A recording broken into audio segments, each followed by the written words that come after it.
can't believe I'm saying this out loud, but I am officially closing Laura Lee Los Angeles. And then another employee had to scrub the toilet before Matilda could use it again. Not to be the bearer of bad news, but we may have a second casualty of beauty brand for 2025. So this loosely, very loosely, I admit, relates to dupe culture in makeup. And it has to do with the work-in. Have you heard of the work-in? So I don't know if you've heard, but here in the US, we may not have TikTok in 2 weeks. It's definitely a possibility.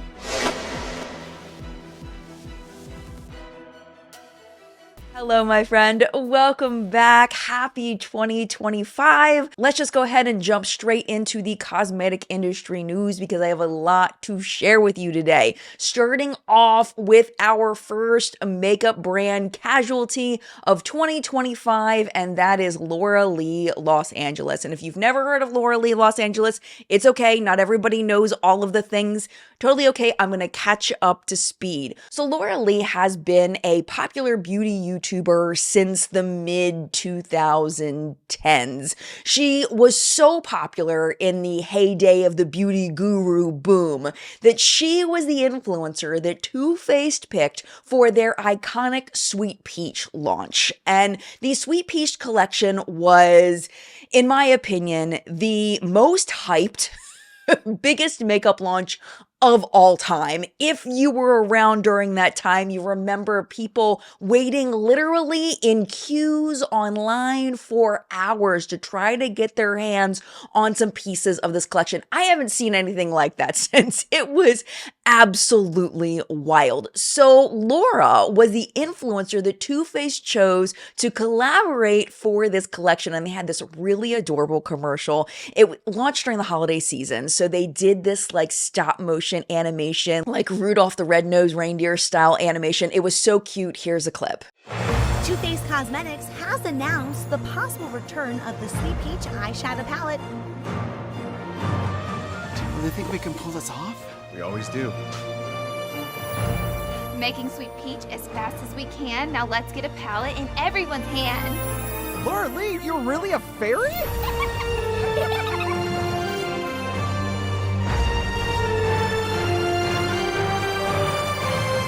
It's a peach miracle! Absolutely iconic. So fast forward to a year later, Laura launches Laura Lee Los Angeles. And what was different about Laura Lee Los Angeles was that she started it kind of in the same vein that Marlene Estelle had started Makeup Geek, with no investors. And that is a huge endeavor. So many of the influencer brands were started with incubator brands or parent companies that help them to handle the business stuff on the back end. So that way, the influencer can really focus on like maybe some branding, picking out shades, figuring out what products to sell, all of that like fun stuff, while the business people handle the business stuff because there is a lot of business stuff to handle. So like, for example, One Size by Patrick Starr is not owned by Patrick Starr. Item Beauty was not owned by Addison Rae. Jaclyn Cosmetics was not owned by Jaclyn Hill. Even celebrity brands like Florence by Mills and Keys Soul Care are not owned by their celebrity face of the brand. Not to say that they're not involved, but they're just not owned by them. And honestly, I said this when Allie Glines launched Revie Beauty, I feel like that's the smart move because literally there's only so many hours in the day. And I don't know how people run cosmetic companies like the way that Laura did, the way that Marlena did, the way Manny MUA does. Like, honestly, I don't get it. It's too many things. On top of that, Laura started a fashion line. It was called Nudie Patootie, and then she changed it to Minim LA. Along with that, she's also running her whole social media career. Like, I don't know how many hours, like how do you, I would really have loved to have like just spent one day with Laura when she was trying to manage all this and how she did it. So basically what's happening is Laura's burning out. She has too many things that she's trying to juggle and she needs to trim it down. Here's a clip from Laura's video. I can't believe I'm saying this out loud, but I am officially closing Laura Lee Los Angeles. down. I am stretched too thin to run a makeup cosmetics brand the way it should be run. I'm gonna tell you right now, makeup is one of the most difficult genres to get into when starting a business. Did I know that when I started it? I didn't. There's so many rules, regulations, testing involved. MOQs, which means the lowest quantity you can order, are extremely high. It's really expensive, and I did it all on my own, and I'm really proud of myself for all that I did and accomplished with Lottery Los Angeles, how much money I put into it, and all of our success. We have a trophy for over 100,000 sales, okay, on Lottery Los Angeles. Like, the brand did its thing, but it just doesn't make sense for it to keep going because there's no world where as a self-funded, self-owned small business, I can do both. So along with Laura Lee Los Angeles shutting down, she's also making some changes over at Minim LA. Minim LA. So Minim LA started as Nudie Patootie back in September of 2020. I opened it during quarantine. Crazy. As a clothing boutique, I was really into moving out of makeup and I wanted to get into more lifestyle. And I really loved doing clothing content and I loved outfits and I loved fashion. And I started a clothing boutique. It was a curated clothing boutique by me. We didn't design all of the clothes. Some of it was boutique clothes, but some of it, which is minimum exclusive, we cut sew designed ourselves. So it was a little bit of both. It was very successful as a clothing boutique, but I wanted to continue to expand it as more than clothing. So we did our slouch socks. We launched a body line under Minim LA. And that was kind of my idea with Minim, to create a brand where we can umbrella, like it can be multiple things, not just narrowed down to like cosmetics, right? I've talked to a lot of people in business, okay? A lot of people with a lot of successful businesses, and anytime around them, I pick their brain because with Minim and with Lottery Los Angeles, I've always ran those brands 100% myself, and all the ideas and everything. Yes, we hire teams and graphic designers and website builders and all the things to help us facilitate and run the brands, but most of it comes from me. Because they're small businesses, you know. You always want to find the people who are doing what you're doing, but doing it better than you.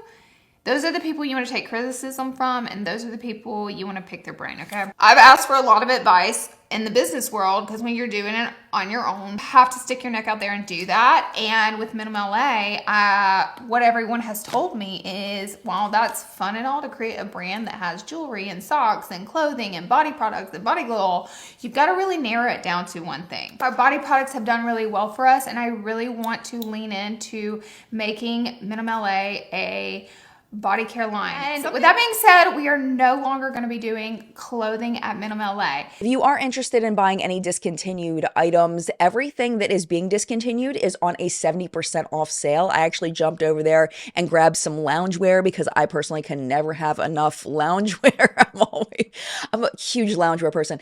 And also I grabbed a really cute little pair of earrings. I tried not to go too hard on it because there were actually quite a few things and I was like, oh, that's cute. Oh, that's cute. Oh, that's cute. But it's like, did I really need it? No, not really. But I did grab me a couple of things. So if you are interested, the link to Laura's websites will be down below.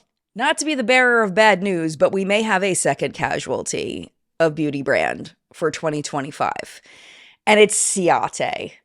Oh, I am stressing that this is a May because we don't know yet, but there are some signs that things are going very bad over at Ciate. I was first contacted by some customers of Ciate who reached out to me and said, hey, I ordered stuff Black Friday and now it's late December and I still don't have my products and Ciate won't answer me. Will you help? And I'm always like, well, I can try, but really, like I've said a million times, I'm just a mom in my basement. I really don't have a ton of pull in the industry, but I will try, and I did. Part of me trying was looking into what exactly was going on. So here's the summary. I went over to their Instagram, which is where all of this is going down, and there's quite a few comments from different people talking about how they didn't get their Black Friday orders. So all of this is going down over on Instagram starting on December 14th. And the first comment that I saw about Black Friday orders was from a person named Levita. And Levita was basically just saying, I didn't get my order. Ciate replied publicly saying, hi Levita, we apologize for the delay. Please send a DM with your email and order number and we'll look into this for you. Levita was kind enough to update what happened, and she said that customer service wasn't replying to her and that she had requested a refund. Now, 2 days later, someone named JTK commented something very similar. Ciate responds, we're looking into this for you now. email. And then JTK comes back and updates and says, they followed me. And then I had to resend my DM so they could see it. I don't know. Said they would forward it to customer service, but nothing even after a week. Now it's December 17th, and Ciate posts a paid sponsorship with an influencer named India Hillback. This is probably something that India typed. The post says that Ciate is perfect for last minute gifts, to which the replies are just out of control because everybody's like, what do you mean last minute Christmas gift? Like, we haven't gotten our Black Friday stuff. Like, please, nobody buy this stuff as a last minute Christmas gift because you're not going to get it. And those people were most likely right. Someone named Kara was really pissed. She says, seriously, last minute gifts? I ordered weeks ago and my order hasn't even shipped yet. Don't lie to customers. They aren't getting anything before Christmas. Then 3 days later, Kara's back in the comments and she says she hasn't heard anything. She's joined by Eliza. So Ciate replies to Eliza saying, hi, Eliza, please send your email and order number via DM and we'll look into this for you. But no one else in that thread got a public reply, just Eliza. See what I'm saying? Like, this is weird. It's odd. So they're like being like publicly, yeah, we'll look into this for you for like select people. But then the people that end up reaching out privately, nothing gets resolved. It's very odd. So during all this, Ciate is continuing to post all the way up until a post about New Year's only being 2 sleeps away. Fatima then chimes in and says that she got an email that they were behind on orders, which is the first that I had read about this. But then she said she was hoping to get an update soon. All in all, up until right now when I'm filming, I counted 22 people in Ciate's Instagram comments talking about how they did not get their orders. Ciate's last public interaction with anybody was December 20th. But here is where I think the nail in the coffin for Ciate comes. And it's the fact that if you go over to their website, literally every product is listed as sold out. This is giving me Beauty vibes so hard. Like, this is exactly the pattern of behavior that Beauty had before they just completely shut down their website, shut down their customer service email, shut down everything, and customers were just left with nothing until, like, if you've been watching What's Up in Makeup, just a couple of weeks ago, they like came back and were like, okay, after a year and a half, we're going to be shipping your orders. I'm not saying that's going to happen with Ciate, but it's a very similar pattern. So like I mentioned earlier, I'm trying to do whatever I can to get information, at least try to reach out. So I DM'd them, I emailed them. I also reached out to 2 contacts that I had from 2022 when Ciate had sent me PR. Of course, those bounced back. I didn't expect those to do anything, but I figured I could at least try and email them. So I've got feelers out, haven't heard anything. And really and truly, if I were a customer of Ciate right now, I would be looking for a chargeback. I would be looking to get my money back from my bank or my credit card or PayPal or whatever, however you paid. I would be looking to get that money back. And what sucks about this is that these are really bad for brands. Chargebacks are very bad because typically the platform that you are selling on will then charge you extra fees for these chargebacks. So really, in this situation, the best thing brands can do is just communicate. Like, just tell people what's going on. Even if it's bad, just tell people. Like, stop ignoring people. It blows my mind that businesses, especially one like Ciate that's been around for so long, could end up in this situation just not communicating. But anyway, I will keep an eye on it. I'll keep an eye on the Instagram. They seem to have paused on posting for a couple of days. Honestly, I feel like maybe they had those posts scheduled ahead of time and they were just kind of auto posting. But who knows? I don't know. I'll keep you posted. This next story is another clothing story, but it's not a beauty brand. It's a fashion brand, but it's beauty related because we talked about this over the past couple of years where there is a company called Rhode that is a fashion brand.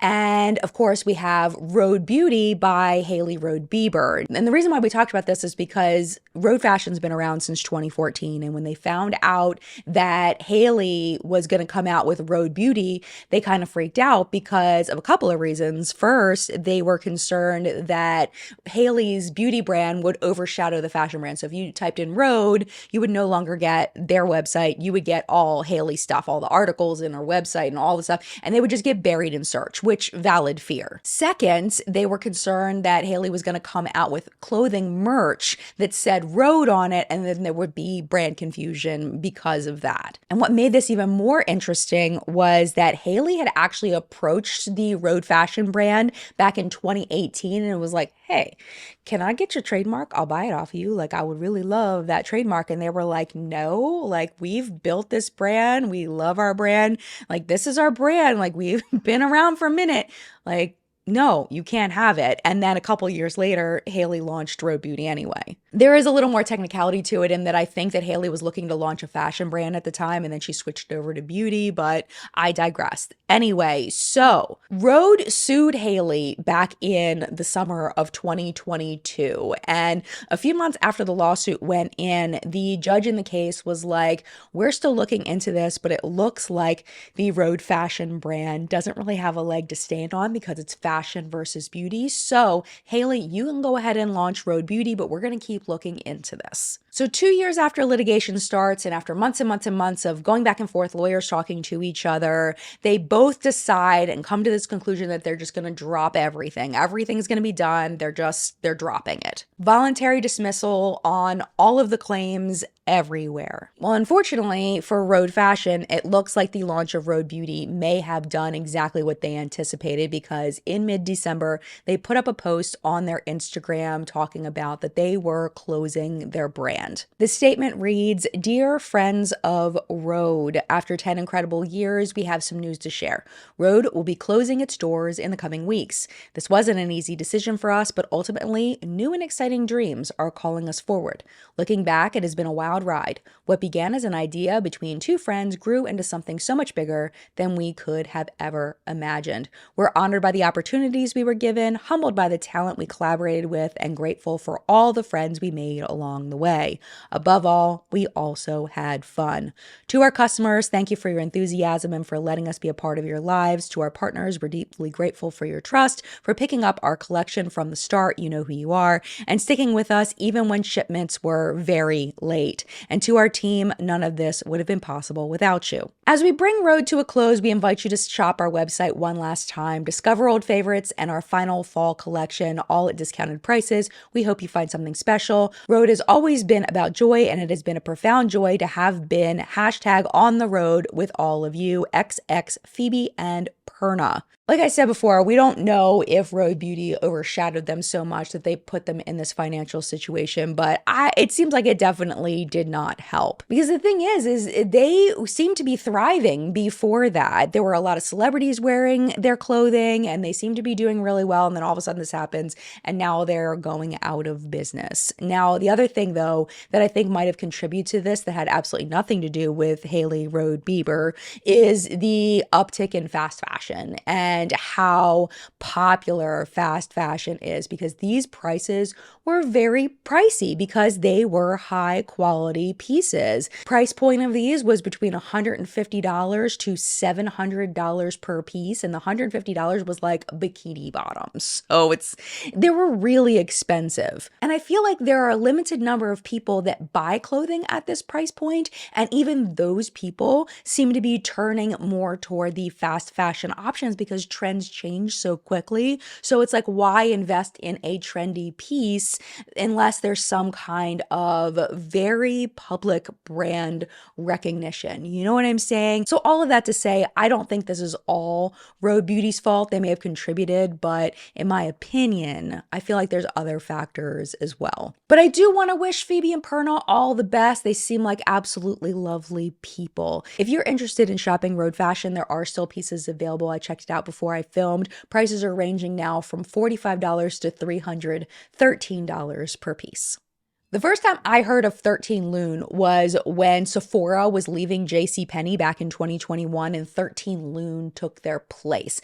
13 Lune sounded like a fantastic idea. I thought it was going to thrive and do amazing, but there's definitely been some bumps along the way. Basically what it is it's a company kind of like a Sephora or an Ulta, but they specifically carry products from women-owned brands, BIPOC-owned brands. Like it's that kind kind of focus to support those entrepreneurs that are trying to get their products out there, which sounds absolutely lovely. But unfortunately, like I said, there's been issues along the way. Back a few months ago, we talked about how they weren't paying some of their vendors, which was a really big problem because these are the people that they were setting out to help, and now they're not paying them. So that was super problematic. Soon after that, they announced that they were looking to sell, and I'm here to tell you today that they did sell. They've been sold for an undisclosed amount to private equity firm SNR Capital, which funnels brands into the PCA companies. It's a brand accelerator. They work with other beauty brands, so hopefully they can do something with it.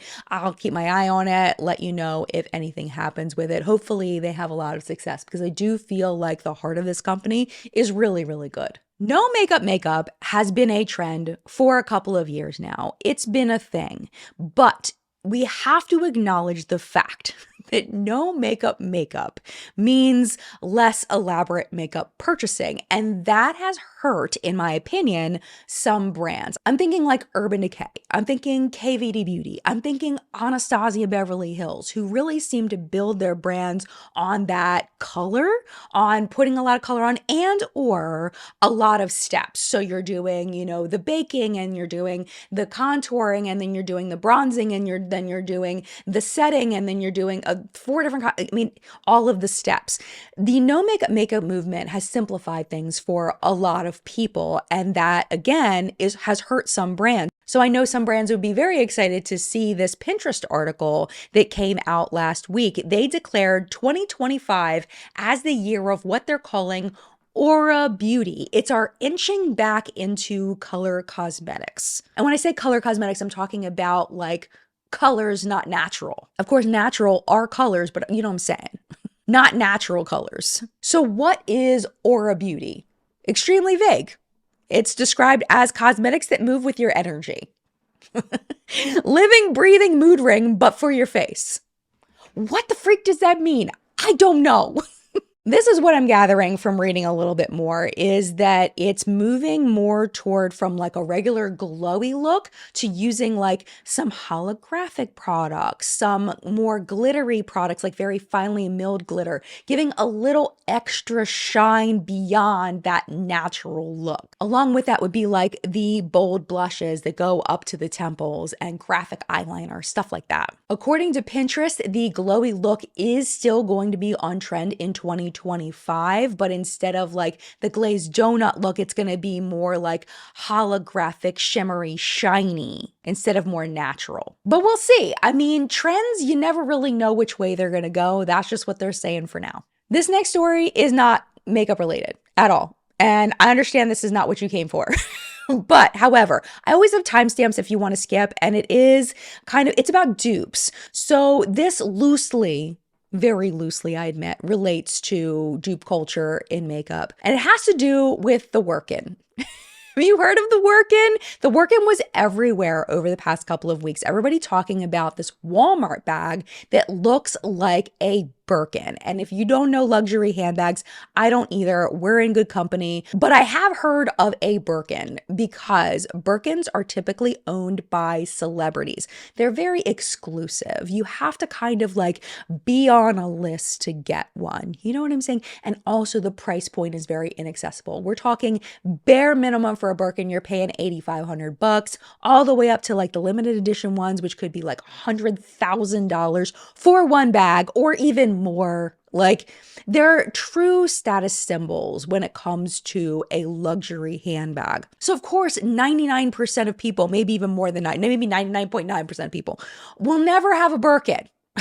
Like, it's just way beyond us. However, a couple of weeks ago, people were noticing over on Walmart's website, they were selling Birkin dupes. And these dupes were selling between like $78 to $102. Still expensive for a Walmart bag, but way less than like the $10,000 for the average Birkin. Don't get too excited though, because to my knowledge, on Walmart's website, they're all sold out. I did check over on Amazon. They do have bags that look similar to the ones being sold on Walmart's website, but they're not on Walmart's website anymore. And I think part of the reason why they might not be there is because Birkin could totally sue them. 100% could totally sue them for this. And it doesn't have to do with the traditional reasons why like people would dupe like the Louis Vuitton bags and have the LV on there and all that. The fake Birkins are not like that. They don't have anything that says Birkin or Hermes or anything like that on them. What the issue is the shape of the bag itself. They have a trade dress filing for the way that the Birkin is designed. Like the actual shape of that bag is owned by Hermes. So what it's going to come down to, which is similar to when we saw the Benefit and Elf lawsuit, is are people going to get confused? And are they going to buy one of these bags thinking they're getting a Birkin? And the big argument that people will not get confused is the price point, in that you're going to be paying $100 for one of these dupe ones, and it's like $10,000, like legit, for a real one. So how could you possibly think that you're getting a real Birkin, you know? The problem is though, is that on some of these Walmart listings, it used the word Birkin as part of the advertising, which was not very smart, in my opinion. As of now, I haven't seen anything filed, but I'll keep my eye on it and let you know, because this could have implications in the beauty space with companies like Emco and the current lawsuit going on with Elf and Benefit. Do you remember when Bobbi Brown was like, I'm leaving. I'm not going to have anything to do with my brand anymore. Like Bobbi Brown Cosmetics, me, we are separated. We are no more together. They locked her into that like 10-year contract or whatever. And then when it ended, she was like, I'm out of here. And she started Jones Road. I remember thinking like, how can you possibly separate from a brand that is literally your name? I kind of get it now. Like I kind of feel it, but I wouldn't be surprised if a lot of people still think that Bobbi Brown is part of Bobbi Brown Cosmetics. Well, there's another brand that is going in the same direction, and that's Tata Harper. Tata is leaving her namesake brands. Now, for now, she's still going to be what they're calling a brand ambassador, but it seems like she's kind of on her way out from that line completely. The process of Amore Pacific buying Tata Harper started in 2022, and they'll fully own it this year. So we'll have to see whether Tata Harper decides to completely separate and start her own line the way that Bobbi Brown did, or if she'll just kind of fade off into the ether with the money that she made off the company. I don't know. I don't know what she'll do, but I will let you know if I see anything. I will admit to you that I have no idea who Matilda Djerf is. Never heard of her in my entire life. I've never seen her before. I have no idea. But this is the thing about the internet that is absolutely wild to me, is that somebody can have millions of followers, be extremely popular, and we have no idea who they are. Because you kind of run in your little circle and you know like your people, but you don't necessarily know people outside of there. And I think because Matilda's mostly on Instagram and TikTok, that's probably why I've never heard of her. But what you need to know, if you've never heard of Matilda either, is that she is wildly popular. Like it's like Jaclyn Hill level of likes on things that have no business getting so many likes. Like for example, there's this video of her just running in the snow with a dog, millions of views. Here's a video of her putting her hair up in a clip, millions of views. What? Why? What is happening? Here's a picture of her looking out a window. Millions of views. I always said if Jaclyn Hill sat on a couch and just ate chips, she would get millions of views. Totally real. That's real life. Anyway, point is, she's got lots and lots of followers who love her very much and follow her very closely. She also presents herself as this really sweet person. She's so pretty and she's very caring and she looks very sweet. And we have learned from the employees at her company that maybe she's not so sweet. At least that's what they're saying. Matilda owns a multi-million-dollar fashion company called Djerf Avenue. They also have some beauty stuff. They have like hair stuff and in like a beauty category called Djerf Beauty. She's been doing so well that she was on Forbes 30 Under 30 in 2023. This past holiday season, Matilda had a collab with Rhode Beauty on a peppermint lip product. She's very, very popular. So anyway, her employees over at Djerf Avenue are basically like, yeah, she's a basically what's come out. Like, I hate to laugh, but it's like very like, that's it. Like she's not nice. She's just not a nice person. A short Swedish documentary was uploaded to YouTube on December 12th, where they interviewed a bunch of the Djerf Avenue employees, and these stories are wild. Employees claim that Matilda publicly humiliated them. She yelled at them all the time. She was publicly criticizing their job performance. Additional allegations including fat shaming, demanding a reshoot of a campaign featuring a plus-size model, and publicly criticizing her appearance. There's so much. Here's a clip. This is the clip that I was like, I'm sorry, what? She could yell at somebody if there was no coffee. She could yell if someone were sitting in the wrong seat. She could yell at someone if her food hadn't been heated up. If there was anywhere that wasn't clean, she would completely lose her temper. There have been times when she lined up employees, yelled at them, and told them how bad they were at their jobs. It was so bad that an employee started to cry and wanted to resign. You were under pressure. If you couldn't work overtime, you automatically fell into a lower rank. And then she didn't even say hello to you. I've never worked anywhere before where I've had a panic attack, but at Djerf Avenue I did after the first time she yelled at me. Afterwards, I was just sitting there, shaking. I was scared of Matilda. I didn't like it when she was in the room. She was condescending. She could be disgusted by the fact that you took public transportation. You never knew what mood she was in. You felt constant stress. People are feeling absolutely terrible. I've never seen so many people so completely broken. It eventually became the norm. How many will cry today? How many cried yesterday? Will I cry today? Matilda has her own toilet and is not allowed to be used by anyone else. It is closed off to only her and her favorite employees. But one time the sign had fallen down from the toilet door and someone used it by mistake. And then another employee had to scrub the toilet before Matilda could use it again. She doesn't even want to go to the same toilet as us. We're not people. We're not colleagues to her. And this is the thing.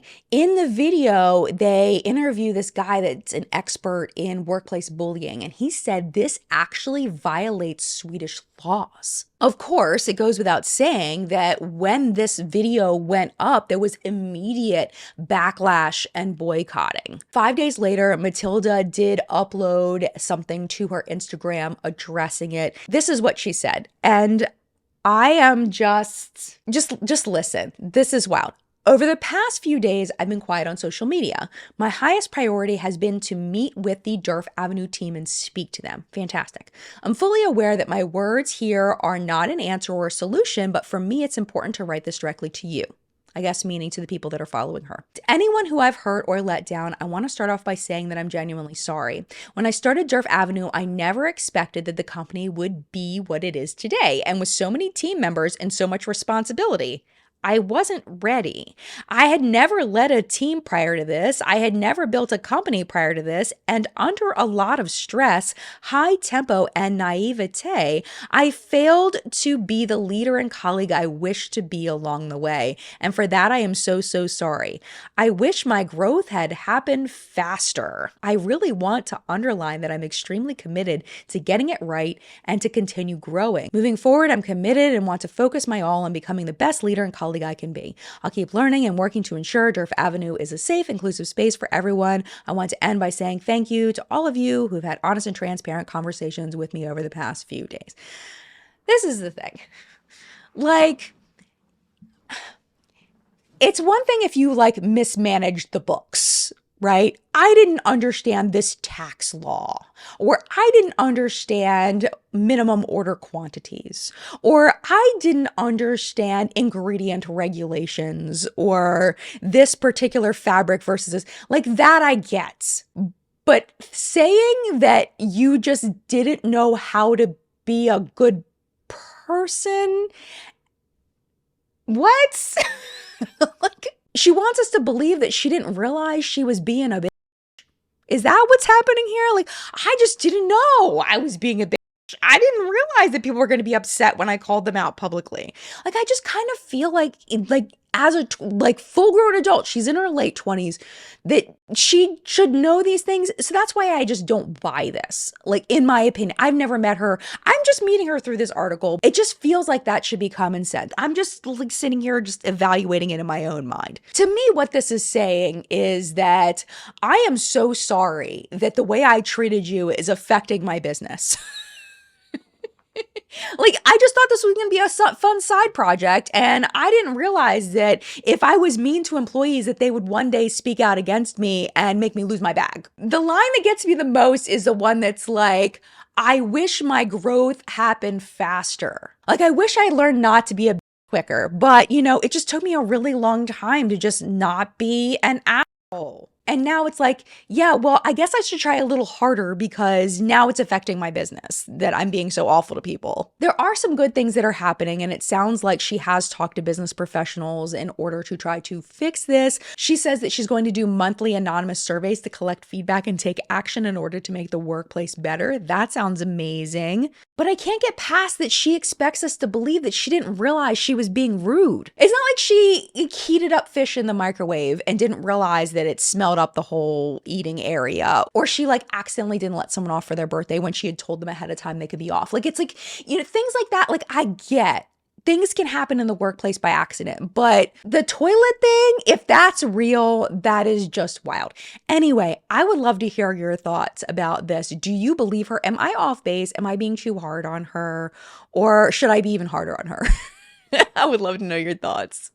On this channel, we are science over scare tactics. We are facts over fear mongering. And one of the areas of the beauty industry that gets a lot of brunt of our wrath here is clean beauty, because the term clean beauty is not regulated. Anybody can say that they're clean and say that then they can be clean. It doesn't even have to be safe. They don't even have to have a solid preservative system that stops the product from growing mold in order to say they are clean.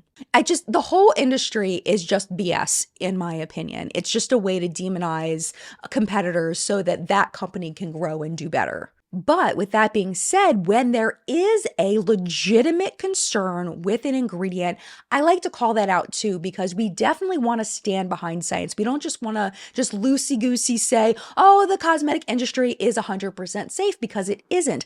Here in the US, the FDA doesn't regulate anything really when it comes to cosmetics. There are some things. There's some fragrance regulations and different things that happen. But for the most part, if you are a cosmetic manufacturer, you can make the product and put it out into the world without a ton of oversight. And one of the ingredients that got a lot of attention in 2024 is talc, specifically talc contaminated with asbestos. Now, talc on its own is not harmful, and asbestos on its own, just sitting there, is not harmful. Where it becomes harmful is when you're inhaling the asbestos, and when it gets contaminated within the talc, and let's say you're using a face powder and you're tapping your brush in the face powder and you're putting it on your face, it's flying through the air and you are inhaling it. That's where the issue is, because if that talc in that powder product is contaminated with asbestos, you could inhale it. The other issue with the asbestos contaminated talc is that most people, I'm pretty sure, I'm scared to say all people, but it seems to be the pattern that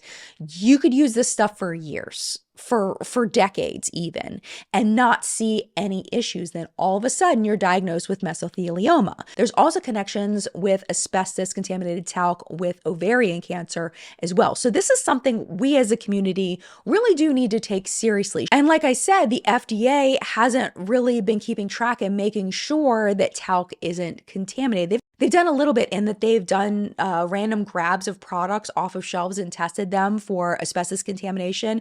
Those have come out completely clean every single time that they've done them, where they've never been able to find talc that's been contaminated with asbestos. But other than that, they haven't really done a whole lot. And these talc importers are not being held responsible for testing the talc. And these companies that are mining the talc and they're refining it and selling it to cosmetic companies don't have to make sure that they have asbestos-free talc. So then the brand gets the product and they don't test it either, because they're trusting that the lab that they're using is good, and then it ends up in the products. And the brands are the ones that end up having that responsibility. And we saw that in the Johnson & Johnson lawsuits, where they ended up owing hundreds of millions of dollars because people were diagnosed and died of cancer because of these products. At least that's what I understood from the legal documents that I read. So this is where it gets to the point where it's relevant today. The US FDA's Modernization of Cosmetics Regulation Act, those rules have now gone into full effect, and the FDA is looking at talc as a continued concern. Right now, there is a proposed rule.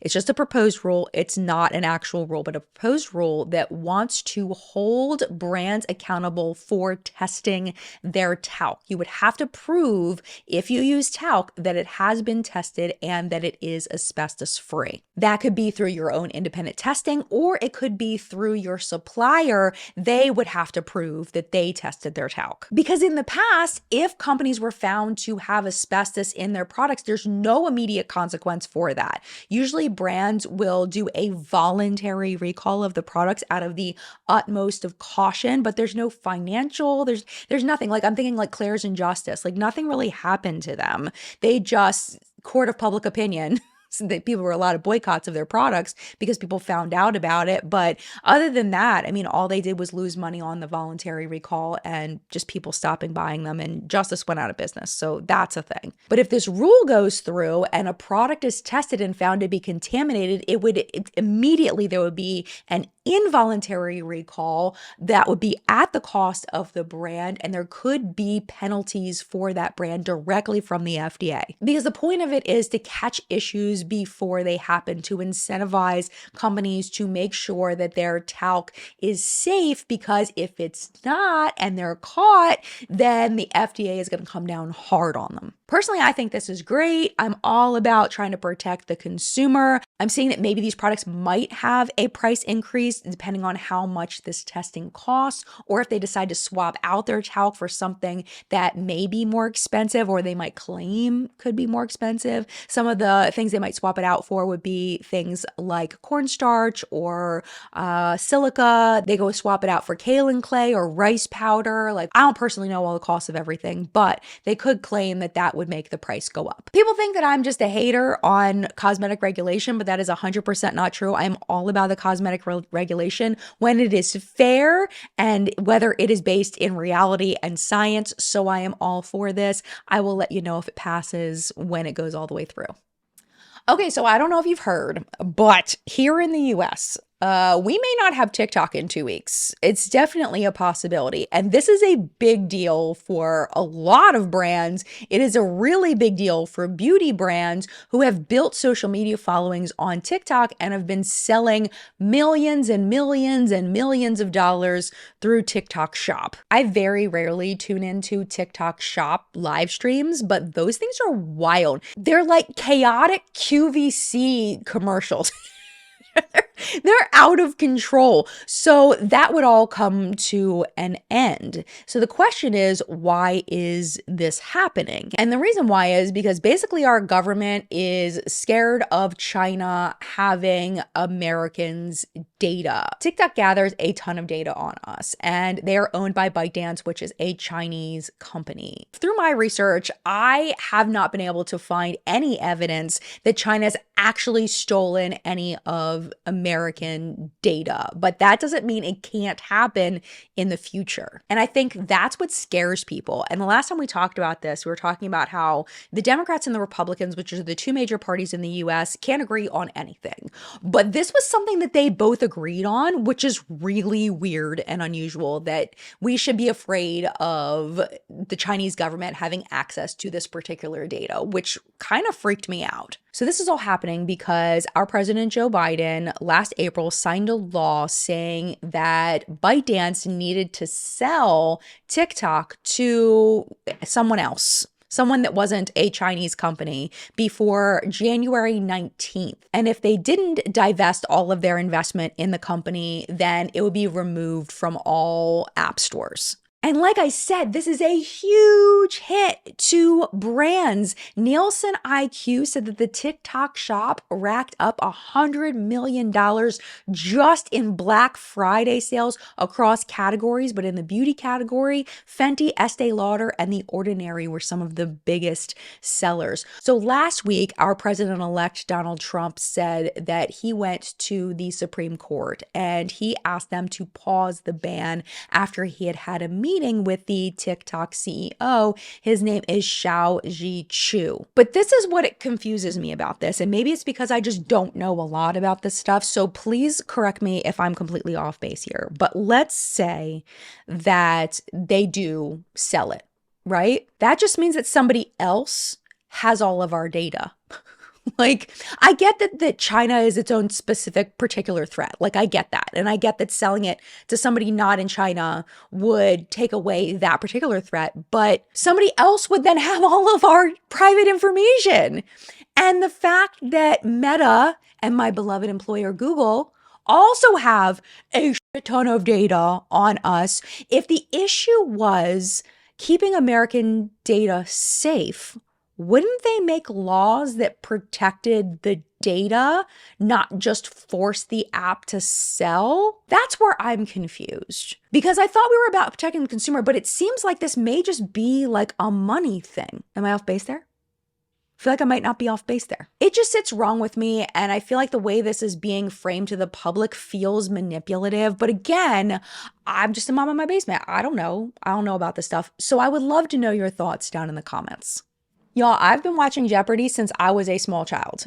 Not watching it religiously, but occasionally watching it. I do terrible at Jeopardy. I have no recall memory. I am awful. However, there was one particular question that was dropped into our hunters group that I absolutely aced. I'll play it for you. See if you ace it too. And celebrity makeup.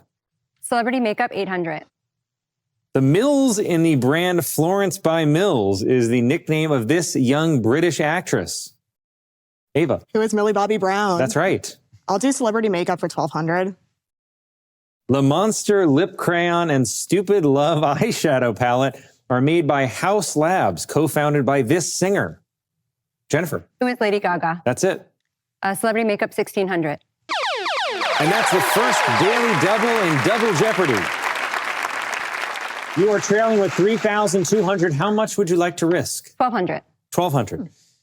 In the category of celebrity makeup, Rhode Beauty takes its name from the middle name of this model, its founder. Who is Hailey Bieber? Yes, very confident. Nicely done. Celebrity makeup, 400. Luxury conglomerate LVMH owns half of Fenty Beauty. She owns the other half. Brian. Who is Robin Fenty? All right. Didn't want to say Rihanna. You son of a gun. Did you get them all right? I don't know. I love when I know things. It feels good to know the answer to Jeopardy questions.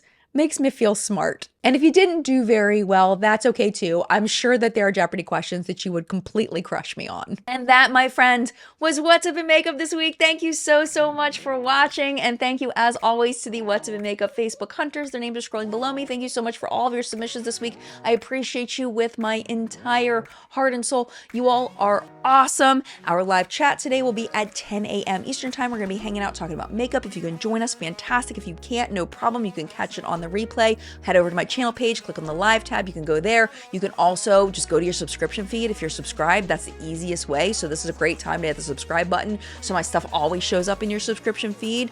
And also, there is a What's Up in Makeup live chat podcast that's linked down below. You can also check that out and see previous live chats that we've done over the past couple of years.